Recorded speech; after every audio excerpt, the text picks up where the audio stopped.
Hello, magandang araw sa inyo mga kadunpis. So, mayroon po tayong bagong project ngayon mga kadunpi. Bale, ito pala yung nabibili kong sa online itong dalawang board na to. Tapos nilagyan ko siya ng housing. Saka sinapplyan ko rin siya ng dalawang transformer para mapagana. So ngayon guys mga kadunpi, Alright guys, so malapit na ito natapos itong project natin. Output wiring niya, yung connection. Itong outlet na lang Para ng ikabit na natin yung speaker. speaker. So Output ng ano, ayan jack. yung Dalawa, niya so sa lalagyan RC natin jack. itong butas. Bawat board niya may Isa. filing. So Output babayan jack. na natin itong likod Or nito input para jack. may kabit na natin itong Output speaker para sa connection sa speaker output. saksakan ng speaker So dito mga sa likod. kalumpi pala ay hapon ako nang Kaya, bubutasan ko to. Tsaka Kakabit isasalpa na ko natin dyan ito. Tapos sa likod ng ating amplifier. patugtugin So para ayan, kung na napapala ko maganda ng bang tunog. reel na para kasya yung reel na malaki para pwede dyan kasya yung output connection ng ating speaker. Ayan siya. So ibubutas ko dyan sa likod para may salpak na natin yung speaker connection o speaker connector para may kabit na natin. So yan mga kadunpi, bubutasan ko dyan sa likod. Yan.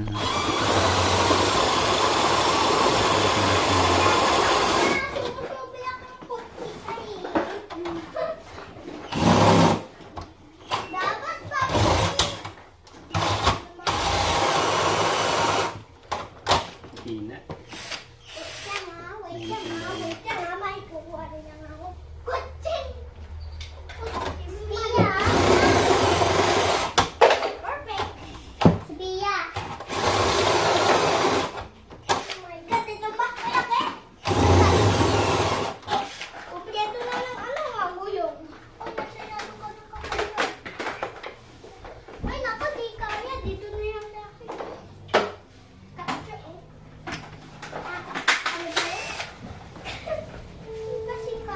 Ayan mga kadunpi, nagpalit ako ng Barina, thread di kaya. kasi di kaya ng ano, wireless thread ko, kaya nagpalit ako ng malaking barina para kaya niya yung butasan ng likod ng ating amplifier.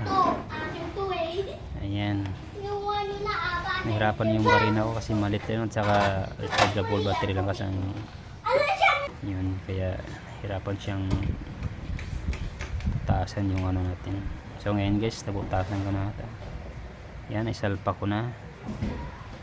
Saka dinikitan ko rin ng screw para hindi siya matanggal.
nakapalit sa ano.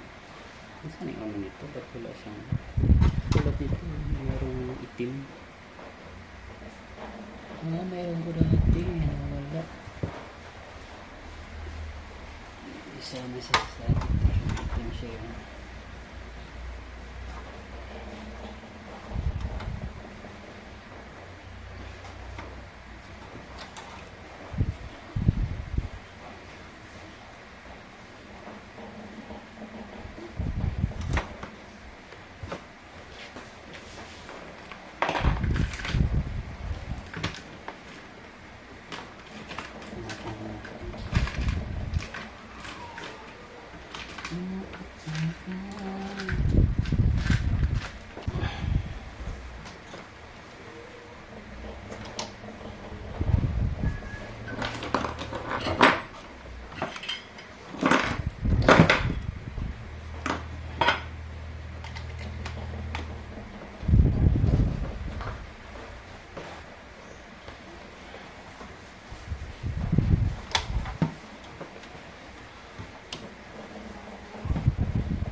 So ayan mga kadampi, tapos ko na naibutasan kaya kinabit ko na yung fuse para mag-wiring na tayo, para may kabit na natin ulit, may kabit na natin yung transformer. Ayan, ayan ang transformer. So ipipix na natin yung tornilyo niya para hindi na siya matanggal. Tapos yan, i-wiring na rin natin siya sa connection niya.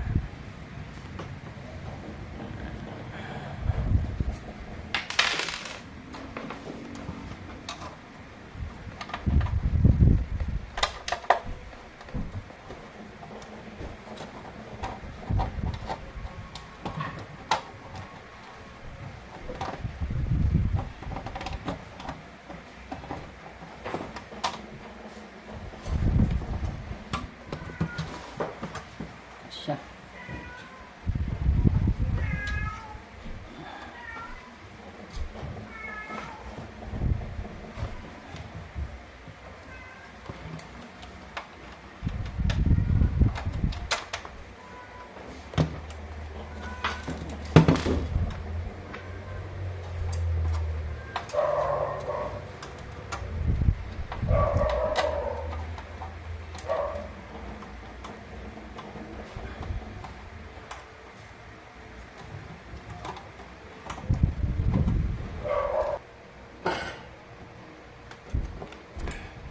Ayan, ikabit ko na rin yung isang transformer para sa supply ng isang bird.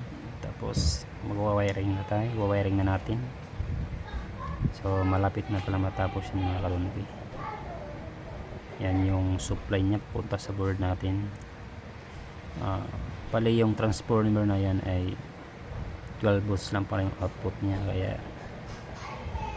pag nakahanap din ng bago papalitan ko rin ng 24 volts kasi parang kakapusin sa supply.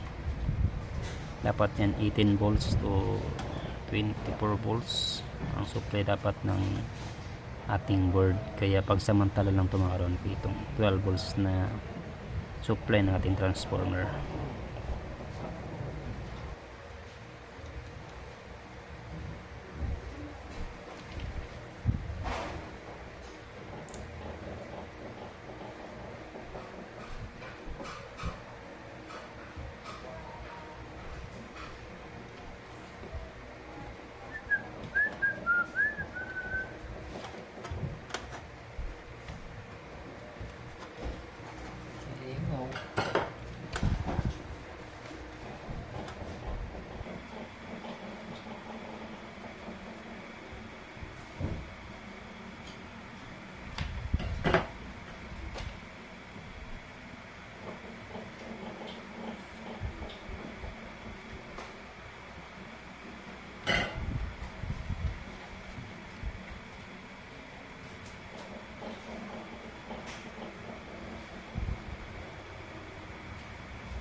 Yan, malapit na tayo magtapos sa ating wiring.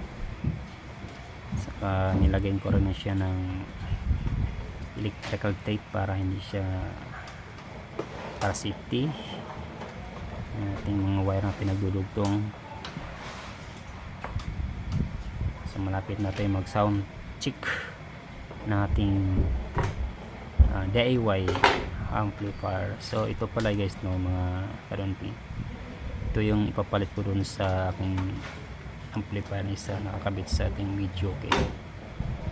Kasi para malakas at saka 4 na speaker yung kabit ko dito. Alright guys, ayan, tapos na, sound check na tayo. sound check na tayo. Ito na po yung ginawa kong or amplifier na 2-board. Ito, transformer, tsaka dalawa yung connector sa jack, outer speakers. So, try natin itong paganayin o test, sound check na tayo kung ayos ba, gagana ba. So naka-play na yung ano natin, yung K3.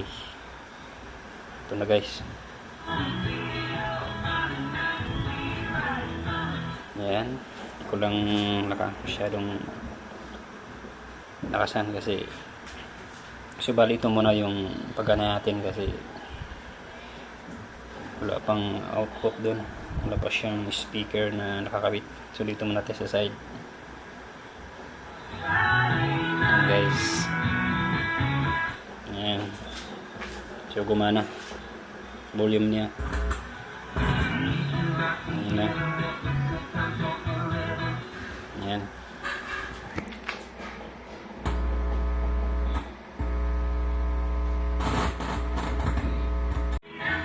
Ayan mga kadunpi, sulit.